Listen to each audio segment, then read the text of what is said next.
what's up everybody? This is a brand new synthesizer. I've been working on this guy for a really long time, like year and a half, maybe 2 years. It was just a project I kept putting aside, working on other stuff, but I'm going to say it's finished now because I don't want to work on it anymore. 8-voice digital synth based in the Teensy audio library using a Teensy 3.6. Yeah, it's got FM synthesis as well as just regular old, some bank of saw and square waves. And just quickly, let's go through the controls. So up here you got an encoder. It's a push button encoder. We'll get into the functions of that here in a minute. We have attack and release. So make that short release.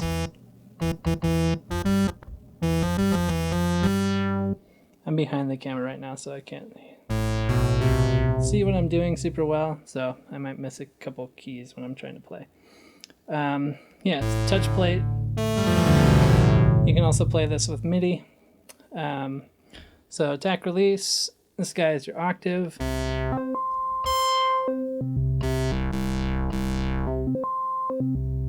This guy only deals with FM, so turn on the FM there. This is kind of your ratio.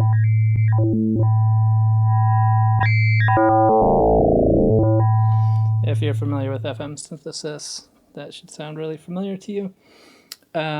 Next knob is a mix between the FM side of things and the regular saw wave. So that's all FM, that's all saw, and I think there's a square mixed in there. I don't exactly remember. Okay. Next one is, we'll pop over to the sawtooth. This is just a cutoff filter.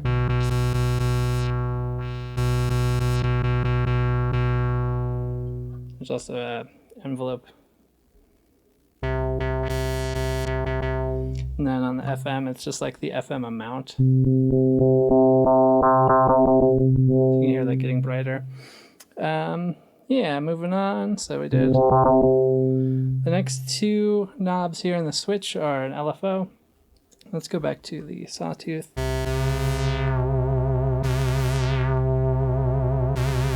You can hear that going. So we have our frequency and our amount.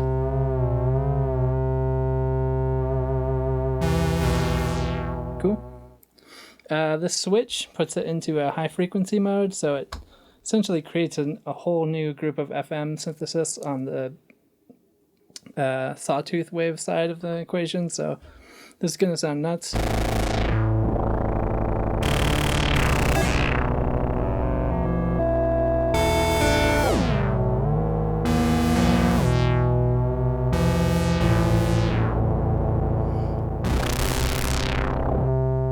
So yeah, there's a lot of sweet spots when you have it in high frequency mode. You just kind of have to find them. It can sound really gnarly and distorted and detuned, but you can also kind of find some nice tuning spots with the FM of the LFO. All right, moving on, we have a looping envelope. This is attached to the filter. So I'll turn the filter all the way down.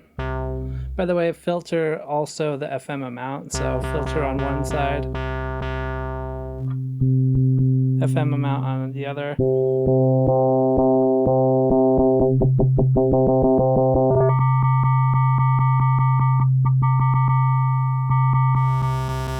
Remember, you can mix those two, so. And then you can switch this guy, and that'll loop the envelope, so.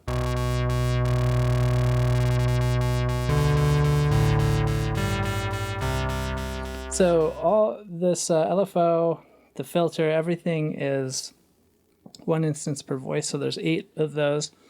So if you put on the looping filter, or the looping envelope for the filter, you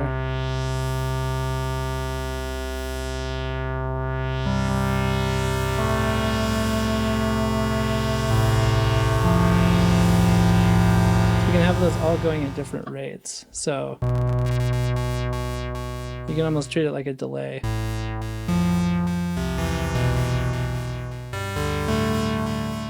kind of has this delay quality to it just because they're all going at different rates and they all start when the note is triggered.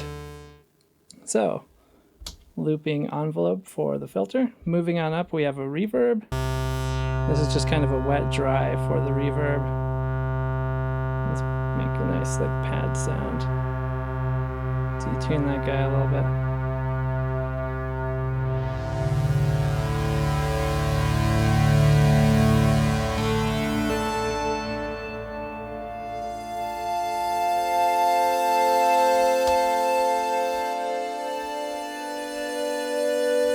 So it's all the way wet. So yeah, it's just a fixed reverb. You can't adjust the parameters. But it does add a nice quality to the pad sounds and stuff. And then finally we just have a volume knob right there. And yeah, around the back side, see if we can get this in focus. I might be too close. I'm a little too close.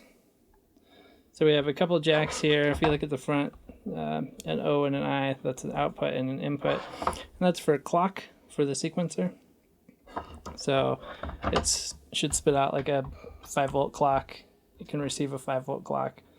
Don't send anything at over 5 volts to the input, or you could fry it. So if you're using modular or something, you might need to attenuate the signal. And then just a regular old stereo output. So those are your main controls, mainly what you'll be dealing with. And then there's a whole menu system built in here. So if we hit this encoder, our first page, all these green LEDs, that is to load presets. So there's 8 presets you can store and recall. So I don't think there's anything in here, but we can try to load.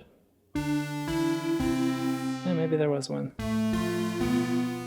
So, and then when you go back to that screen, the preset you have loaded will be blue. The next page, which you navigate the pages just by turning the encoder, they'll be all red, except for the one that you're on, which is blue. And this is to save a preset. So if you want to save this one, it's going to blink, indicating, you know, you're going to overwrite whatever is there. So you can just hit it again, and that'll save over it. If you ever want to clear out any presets that's loaded or sequence or anything, you can double tap. You see the LEDs go, and you're back to just simple knob per function stuff. So let's go back into our menu. So we did load, save. The next page is the key that you're in. This is kind of like a yellow LED. So obviously there's only 8 touch plates here, so you don't have a full octave. So these are all minor scales, A, B, C, D, E, F, G, and then 1 chromatic. Obviously it's not the full 12 notes, but you get chromatic as well. So you can switch these at any time, especially when a sequence is running and you want to change the scale that you're in. So yeah, pretty simple one. You can also play this. I don't know if I mentioned the USB on the back will send a Midi clock, and it also responds to notes. So you can play this with an external keyboard or anything. And also all the controls are CC mappable. I think they start at 0 and just go up. So anywho, moving on. This is kind of your sequencer page, which it's kind of hard to see in the video, but you can see this a lot better in person. You have a blue, a pink, a white, and then these 4 set your sequence length. So from 1 bar, which a bar is just 8 notes, 2, 3, and 4 bars.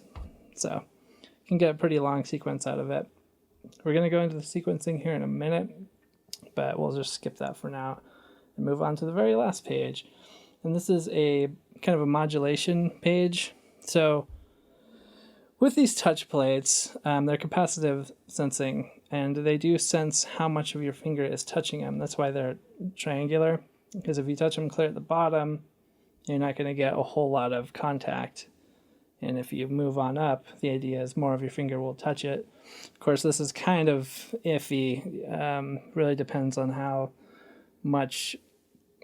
It depends on a lot of things, but this is just kind of an extra modulation source. So the first 2 we'll ignore for a minute. All of these guys will modulate the knob that's above it. So let's put on LFO amount, and you can see it's blinking, indicating that you're going to modulate that with the Y position of your finger, or just essentially how much your finger is touching the surface. So we have that modulating. We'll exit our menu mode, and we'll turn up the modulation. So it's pretty slow. Let's turn off that looping envelope.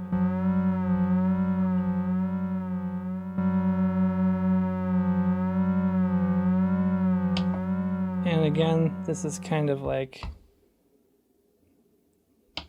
there we go, you can hear it a little better.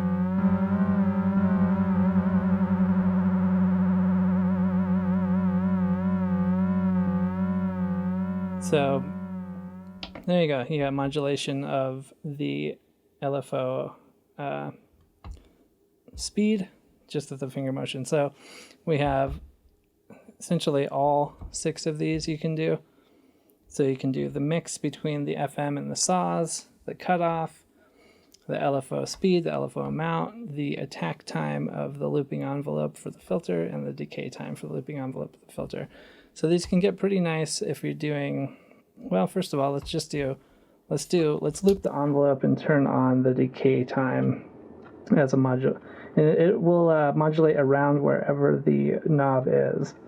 So let's put that pretty low. Let's just see how that sounds.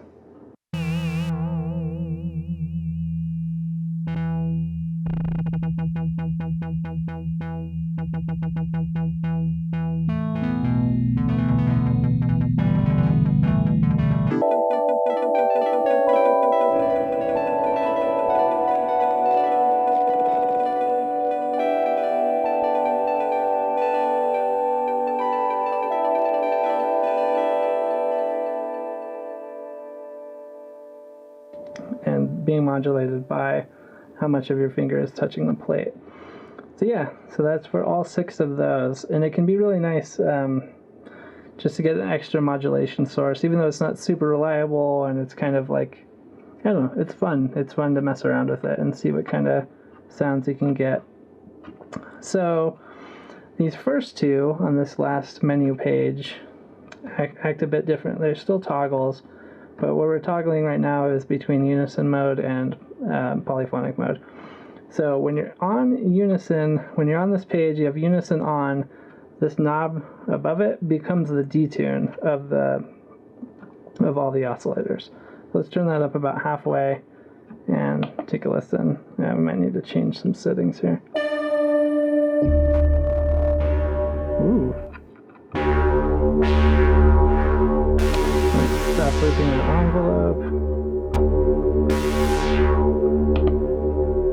Let's turn that way up. So you can hear that detune quite a bit there. The next one is, we'll keep Unison mode on. This is a Parliamentary Clyde. So when this guy is on, this knob here becomes the glide time, with all the way down being the slowest, all the way up being the fastest. So let's put it about there. Let's turn some of that detune back up.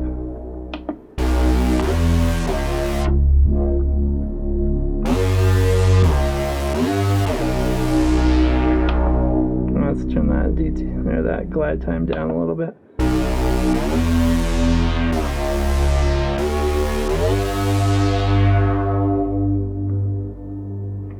Alright, so yeah, just remember these first 2, Unison, Glide, with knobs for those things.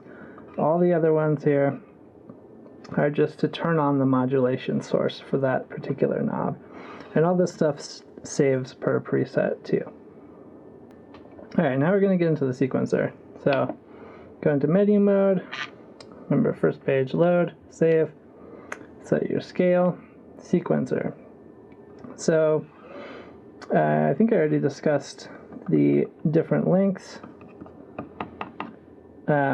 These first 3, this middle one here is pink, this is a tap tempo. So once you tap that 4 times, this first one will start and stop the sequence, and you can see that pulsating with the rhythm you tapped in, or the time you tapped in. All right, let's stop that. So this white one here, which I don't know how well the LEDs show up here, but again, you can see them a lot better in person. This will actually go into the sequence edit mode. So boop. Now we're editing a sequence. So you can use the encoder here to navigate through your sequence, and you just select a step and enter notes. So let's go ahead and do that.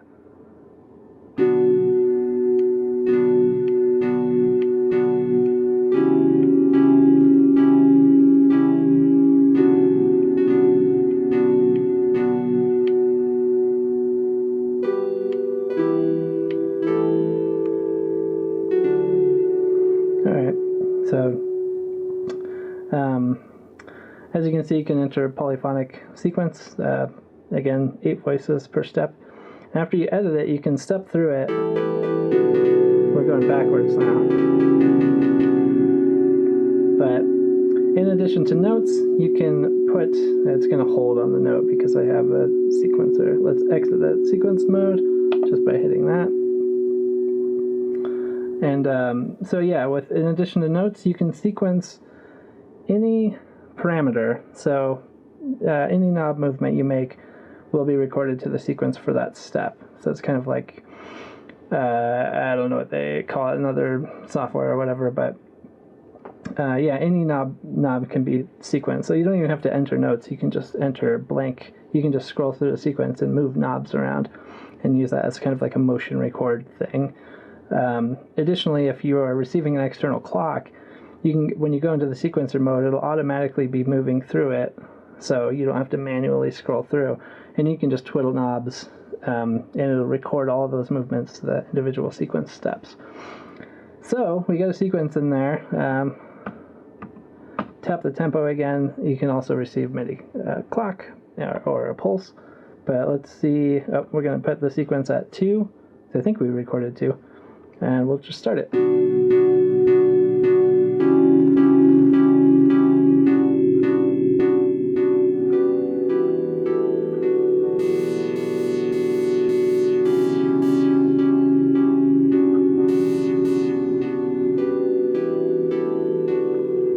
So in addition to all of the steps, being able to record the knob positions, it also records your finger position of where you pressed on stuff. So if you're on that last page again and you want to start, let's turn on the looping envelope, and again we will modulate the decay time of that.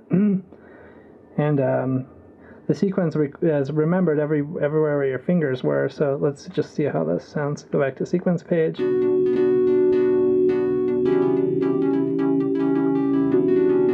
can hear this kind of like weird timing thing going on because of where we pressed on the, because we're modulating the decay time.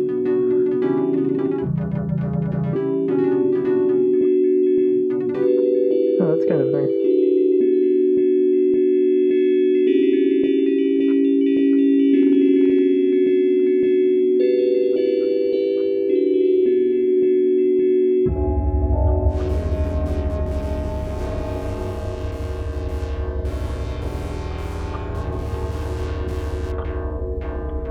Let's get crazy and turn on the high frequency of the LFO. This might sound nuts.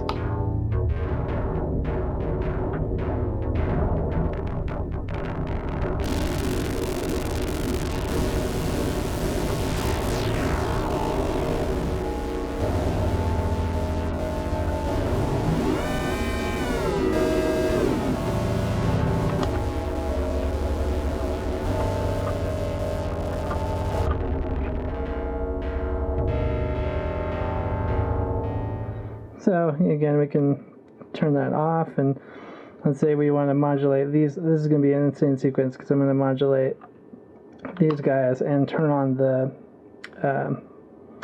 high frequency LFO thing. Let's see how this sounds. Oh, we'll turn off that. Let's do this faster.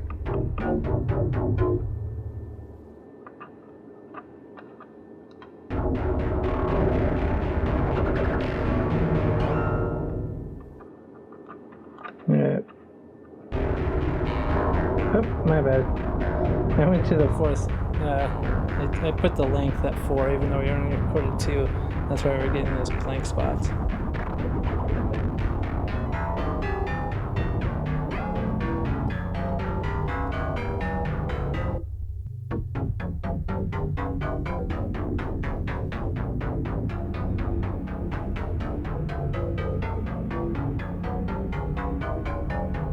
Let's go ahead and just modulate friggin' everything.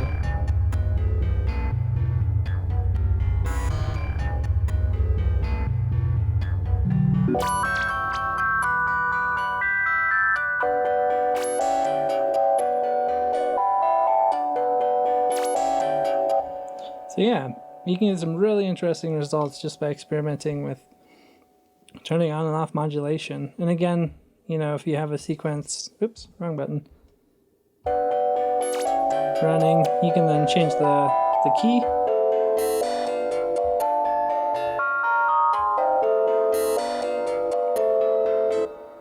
So yeah, that's pretty much the sequencer. Really fun to just mess around with it, especially not even entering notes, but just changing the parameters and playing back.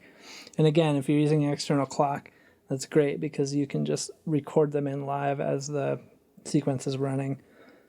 And yeah, I think that's about everything. See if I forgot anything. Modulation with the blades, unison mode, glide mode. We went over all the sequence features, changing the different keys, loading and saving. I don't know if I mentioned double tap will clear out everything. I think I did. Sequences are not saved, so that's one thing. If you save a preset, it does not save the sequence. So I don't know. It just seemed like quite a bit of work to get that going. So I left it out. But I'm not sure if I mentioned all of the parameters are CC mappable, but I believe they start at 0. This is an Omni device. It doesn't. It listens for all channels. So if you are sending it MIDI, just be aware of that. So yeah, that's about it. It's super duper thin. It's probably one of the most. Let's see if I can focus this guy. It's like the thinnest thing I've ever made. So you can see like the USB is. It's about as tall as it is, one of those square USBs. But yeah, there's only 4 of these available. Only 5 of them are ever going to be made. I'm not going to make any more of these, so they are $300 as usual. It's just my go-to price. I don't, again, price out anything. I have no idea how much this costs in parts or whatever, but the amount of time I've spent on it is kind of ridiculous. Like I said, it's been almost 2 years. And yeah, there's a ton of cool stuff you can get for $300, and I encourage you to go out and get those things if you're not into this.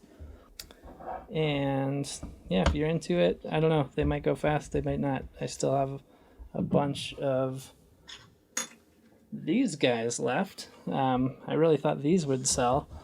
These are this is my last project, which is like modular CV and gate sequencer. I have a video up for this if you're interested. I still have all of but one of them, I think. They have not sold, so if you're into either of those things, they should be available on my website. So thanks for watching. I've been involved in a lot of other projects, and maybe I'll show you one really quick before this video is over. So this is what has been taking up my time the last month. This is a modular system that I'm building. Everything is analog. None of this will be for sale or anything, but I'm probably gonna shoot a video at some point, just kind of explaining the modules and maybe post up some resources that I found online. Yeah, this has been a really fun project, going away from writing code and just following schematics. But yeah, recent project, and I've just been rambling forever on this video. This is totally unrelated to this video, but just a quick update on what I've been doing. Bye.